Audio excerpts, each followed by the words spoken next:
Welcome back to S group. मेरा नाम है आमिर और हाजिर हूँ अकाउंटिंग सीरीज की नई क्लास नया वीडियो लेकर। क्लास नई है लेकिन टॉपिक हमारा पुराना है। अगर आपने हमारे पिछली क्लासेस को देखा होगा तो आपको पता होगा इस समय हम स्कूल अकाउंटिंग पे एक कंप्लीट सीरीज स्टार्ट कर चुके हैं और इससे पहले मैं 2 क्लासेस ऑलरेडी अपलोड कर चुका हूँ।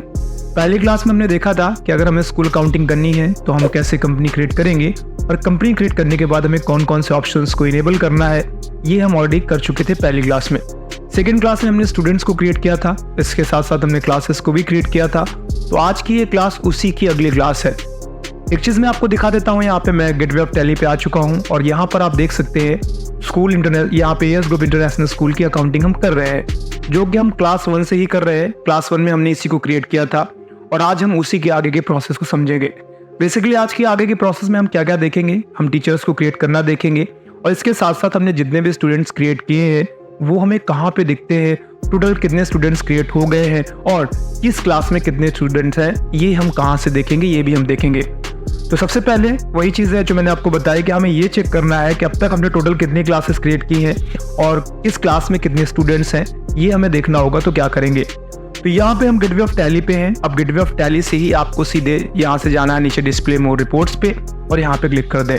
क्लिक करने के बाद आपके सामने कुछ ऑप्शंस आएंगे और यहाँ से आपको जाना है स्टेटमेंट्स ऑफ अकाउंट्स पे। अब जब आप स्टेटमेंट्स ऑफ अकाउंट्स पे जाएंगे तो यहाँ पे जो भी ऑप्शंस है आपको ना बताओ तो मैं बता दूं।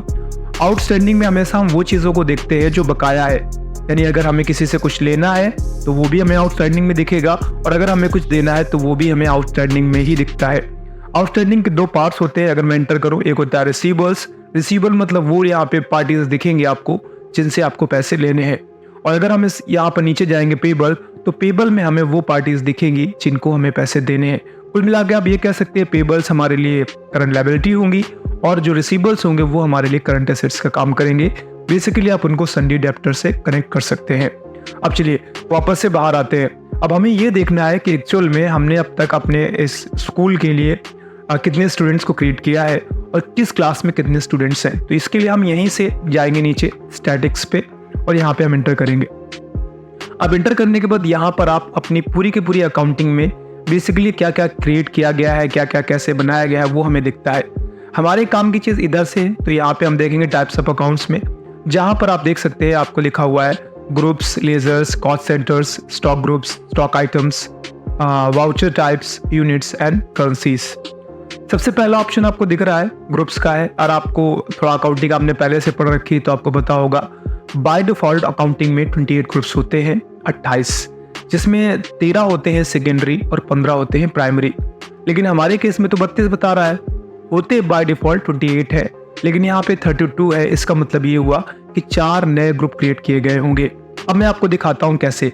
जब मैं एंटर करूंगा तो आप देखेंगे ये पुराने वाले तो आपको वही दिख रहे हैं, लेकिन यहाँ से आप देखिए स्टूडेंट में एक तो ये ग्रुप आपको दिख रहा है स्टूडेंट का, क्लास 1, क्लास 2, क्लास 3, ये हमने क्रिएट किए थे। अगर आप सेकेंड क्लास में आपने जो हमारा इस सीरीज का सेकेंड क्लास थी आपने उसको देखा है तो आपने उसमें देखा होगा हमने ये सारे के सारे ग्रुप्स क्रिएट किए थे। तो कुल मिला के अब मैंने आपसे ये कहा था, मैंने 3 आपको बना के दिखाए थे और मैंने आपसे ये कहा था कि आपका स्कूल या कॉलेज जितने भी क्लासेस होल्ड करता हो आप उन सबको बना लीजिएगा। तो हमने 3 बनाए थे, तो यहाँ पे दिख रहा है स्टूडेंट्स सभी में आएंगे, यानी स्टूडेंट्स मतलब आपका स्कूल हो गया। जितने भी स्टूडेंट्स होंगे फिर आपने उनको डिवाइड करना था किस क्लास में कितने बच्चे जाएंगे। तो यहाँ पर आप देखेंगे हमने 4 ग्रुप्स क्रिएट किए थे। अब ये तो काम की चीज़ नहीं है, हमें ये देखना है टोटल कितने स्टूडेंट्स अब तक क्रिएट किए गए हैं और किस क्लास में कितने स्टूडेंट्स हैं। तो इसके लिए आप यहाँ से बाहर आ जाइए और क्या जाइए लेजर्स पे एंटर कर दीजिए। अब एंटर करने के बाद यहाँ पर देख लीजिए टोटल आपको दिखा रहा है ए स्टूडेंट्स के अंदर 1, 2, 3 तीनों क्लासेस स्टूडेंट के अंदर ही हैं और स्टूडेंट आपका सन्डी डेप्टर के अंदर है। क्लास अब 1 में देखेंगे तो आपको यहाँ पे 1, 2, 3 स्टूडेंट दिखा रहा है, ठीक है। मैंने नाम नहीं रखे थे, मैंने एक ही स्टूडेंट का नाम रखा था रमन, बाकी मैंने क्लास 1 स्टूडेंट 2, क्लास 1 स्टूडेंट 3 ऐसे करके दिया था। तो आप यहाँ पे देख सकते हैं क्लास 1 में 1, 2, 3 स्टूडेंट्स हैं, क्लास 2 में 1, 2, 3 स्टूडेंट्स हैं और क्लास 3 में भी 1, 2, 3 स्टूडेंट्स हैं।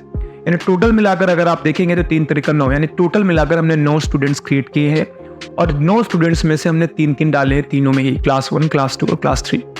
तो इस तरीके से आप यहाँ पे आकर ये चेक कर सकते हैं कि आपका जो भी स्टूडेंट्स टोटल मिलाकर आपने कितने क्रिएट किए हैं और किस क्लास में कितने स्टूडेंट्स हैं इस समय, वो आप यहाँ पे देखेंगे। अब अगली चीज़ जो हमें वो देखनी है वो ये देखनी है कि जो पैसे लेने देने हैं, क्या किसी से कुछ लेन देन बाकी है। हालांकि मैंने तो फीस जनरेट की थी और उसके साथ मैंने पैसे रिसीव भी कर लिए थे। अदरवाइज यहीं से बाहर आएंगे और आउटस्टैंडिंग में ही जाकर अगर आप देखेंगे तो रिसीवेबल्स में आपको दिखेगा, लेकिन मैं रिसीव कर चुका हूँ इसलिए नहीं दिख रहा है। मैंने फीस जनरेट की थी और जनरेट करके मैंने पैसे ले भी लिए थे, इसलिए आपको यहाँ पे नहीं दिखता है। अगर मैं आपको एक बार जनरेट करके दोबारा से दिखा दूँ तो आप देख लीजिए।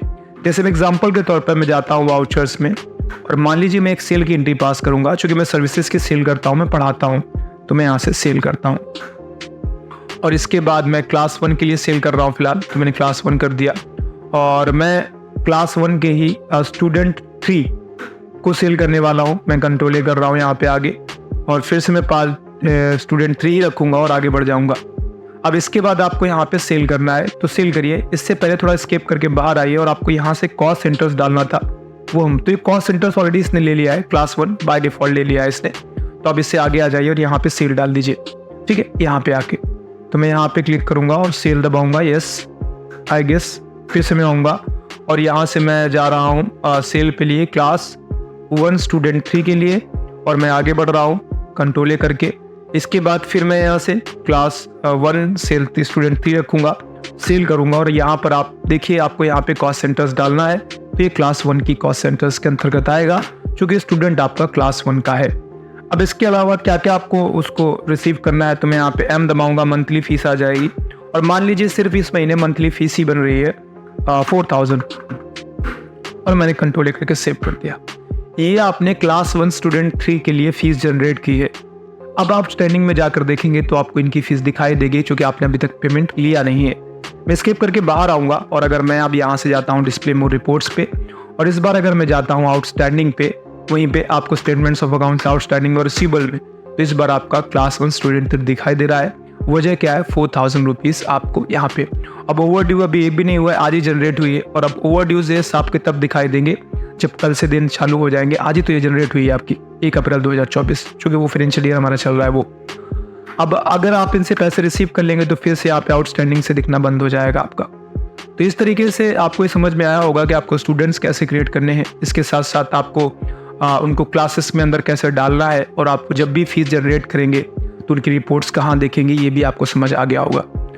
अब अगला सवाल आता है कि हम टीचर्स को पेमेंट करेंगे। अब आपको याद होगा तो पहली क्लास में हमने यहाँ से स्केप करके दिखाता हूँ आपको, हमने सैलरी नाम का एक लेजर बनाया था। अब आपको सैलरी तो पता ही होगा कि हम सैलरी अपने एम्प्लॉयज़ को देते हैं। अब चूंकि ये स्कूल अकाउंटिंग है तो यहाँ पे सैलरी किसको दी जाएंगे, जो भी स्कूल में काम कर रहे हैं कर्मचारी होंगे, यानी टीचर्स भी आएंगे उसी में और भी कुछ एक्स्ट्रा कर्मचारी हैं वो सारे के सारे आ जाएंगे। तो अब उनको क्या करेंगे, अब 2 तरीके हैं, सैलरी जनरेट करेंगे फिर देना चाहते हैं या डायरेक्टली सैलरी देना चाहते हैं।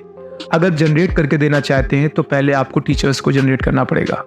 जैसे एग्जाम्पल में क्या करूँगा, मैं क्रिएट पे जाऊँगा और क्रिएट पे जाने के बाद मैं लेजर पे जाऊँगा। अब फिर यहाँ पे वही चीज़ें हैं, आप सारे टीचर्स पहले जनरेट कर लीजिए। तो यहाँ से मैं लेजर पे आऊँगा और मैं यहाँ पे डालता हूँ टीचर 1। अब यहाँ पे टीचर 1 नहीं डालना, आपको नाम डालना और ये ध्यान रखना ये सन्नी क्रेडिटर होंगे आपके, ठीक है, सन्नी क्रेडिटर्स। और यहाँ से कंट्रोल कर लीजिए, ऐसे ही आपका टीचर 2 होगा। हालांकि इनका पेमेंट आप पेरोल के हिसाब से बना सकते हैं, बट मैं बेसिक तरीके से भी आपको बता रहा हूँ। फिर आगे से मैं आपको आपके टीचर्स का जो पेमेंट होगा वो पेरोल से बनाना बताऊंगा। इसके लिए टैली प्राइम में एक पूरा का पूरा सेपरेट पोर्शन है जिसको हम पेरोल कहते हैं। अभी यहाँ पे आपको दिखाई नहीं दे रहा है तो मैं इसके यहाँ से बाहर आऊँगा, F11 दबाऊंगा और इसके बाद चूंकि यहाँ पे पेरोल नो है मैं इसको यस करूँगा। अब थोड़ी अगर आपने अकाउंटिंग पढ़ी है तो आपको पता भी होगा कि जो पेरोल होता है बेसिकली उसका काम होता है एम्प्लॉयज़ के सैलरी वगैरह क्रिएट करना। आप जैसे आप क्रिएट पे जाएंगे तो आप पेरोल मास्टर नाम का एक नया ऑप्शन देखेंगे। तो पेरोल मास्टर स्कूल अकाउंटिंग के लिए पूरा का पूरा एक सेपरेट क्लास बनाऊंगा मैं। अभी फिलहाल इतना समझ लीजिए लेजर में जाकर मैंने एक टीचर 1 नाम का लेजर बनाया है और आप मुझे इसकी मान लीजिए सैलरी जनरेट करनी है डायरेक्ट। अब आप जब वैसे सैलरी जनरेट कर दे तो उसमें पीएफ डालते हैं, बेसिक सैलरी डालते हैं, अटेंडेंस वगैरह भी मार्क करते हैं, उसके लिए हम पेरोल का यूज़ करते हैं। बट फिलहाल बेसिकली मुझे ऐसी सैलरी बस जनरेट करनी है तो मैं यहाँ से वाउचर पे आऊँगा और वाउचर पे आने के बाद आपको जनरल वाउचर पे जाना है। क्यों? क्योंकि पेमेंट नहीं कर रहे हैं अभी, आप सैलरी जनरेट कर रहे हैं। पेमेंट करेंगे तो आप पेमेंट वाउचर पे जाइएगा और यहाँ से मैं टीचर 1 डालूंगा और जो भी इनकी सैलरी आप डिफाइन कर रखी है आपने, मान लीजिए 25,000 कर रखी है तो मैंने 25 डाली और यहाँ से मैं आगे करके इंटर करके आगे बढ़ जाऊँगा। और इसके बाद आपको यहाँ से क्या करना है, एक गलती हो गई है मुझसे, मुझे यहाँ पे सैलरी डालना था, सैलरी बाई पे आएगा, 2 पे आएगा आपका टीचर, चूँकि वो कैरेक्टर आपका बढ़ रहा है। तो यहाँ से क्लास 1 या जो भी है, क्लास 1 है या क्लास नहीं है तो वो भी देख लीजिएगा, चूँकि ज़रूरी नहीं है कि हम क्लासेस डालें ही। मैं यहाँ से टीचर्स को ट्रैक करने के लिए एक नई कैटेगरी बना लूँगा, टीचर्स, और मैं कंट्रोल कर दूँगा इसको। अब यहाँ से मैं टीचर्स की कैटेगरी में डाल रहा हूँ, टीचर्स ने कितना खर्च किया। मैं यहाँ से आगे आते हुए यहाँ से टीचर 1 डालूंगा और कंट्रोल करके सेव कराऊंगा। अब क्या होगा, आपने टीचर 1 की सैलरी जनरेट कर दी है, अब आपको सैलरी देनी भी पड़ेगी, अदरवाइज ये आपका हमेशा दिखता रहेगा। टीचर्स का पेमेंट कर देना है, तो टीचर्स का पेमेंट करने के लिए आप फिर से वाउचर पे जाकर आप पेमेंट कर सकते हैं। तो टीचर्स को बेसिकली हम टीचर्स की सैलरी को बनाना पूरा पेरोल पे देखेंगे, वो मैं आपकी अगली क्लास अपलोड करूंगा। आज तो बेसिकली बस मैंने आपको बताया है कि सैलरी जनरेट करनी हो रैंडम से तो आप कैसे करेंगे। तो आज की क्लास फिलहाल ये भी समाप्त होगी, बहुत जल्द फिर से मिलेंगे नई क्लास में, नया टॉपिक पे।